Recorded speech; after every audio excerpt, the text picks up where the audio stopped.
A good Oneg Shabbos. So I wanted to share with you one thought to psych up our Shabbos Kodesh. And it's based on the teachings of Rav Shimshon Pincus. So every Shabbos, we have this mitzvah called Oneg Shabbos, delighting in Shabbos. The prophet Yeshaya tells us to delight in Shabbos. Gemara says, how do you delight in Shabbos? The answer is, it's simple. You eat good fish, good beets. You have geshmaka food, and that fulfills the mitzvah of Oneg Shabbos. Pretty good. And this gets you a nachala bli meitzarim, a boundless inheritance. Pretty awesome. But the question is, why? Why would eating be such a big mitzvah on Shabbos Kodesh? You know, there's another Shabbos that's called Shabbat Shabbaton, and that's Yom Kippur. Yom Kippur, we don't eat at all. We're very spiritual. We fast. So that would seem to generally make more sense to us. After all, normally we find the more we focus on physicality, then the less neshama, the less space we have to focus on spirituality. So maybe I should make kiddush on a Tehillim and have some mishnayos for my main course. Why would I dafka have a meal if I want to connect to Hashem? What's the deeper teaching?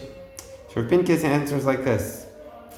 Imagine you're walking along the road and a huge rabbi, the gadol ador, comes up to you and says, come into my house. And he invites you in, and his wife comes out with delicious food, all sorts of delicacies, delicious, unbelievable food. And you go to him and say, I'm sorry, I'm kind of watching my weight. I actually just want some water and dry bread. It's kind of insult the rabbi. Because in your own house, have your water and dry bread, no problem. Work on priestess, work on divesting yourself from desires.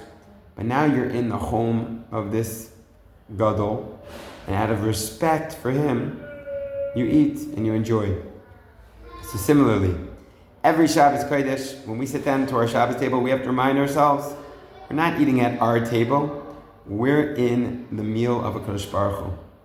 That's why we're greeting the angels. We're eating by his holy table. And so when we're at his table, we should eat, drink, and enjoy. Everyone should be blessed with a beautiful Oneg Shabbos, full of delicious food. And we should, just as food connects us to people, we should feel a connection to our friends, to our family, and to a Kadosh Baruch Hu, this Shabbos Kodesh. Good Shabbos!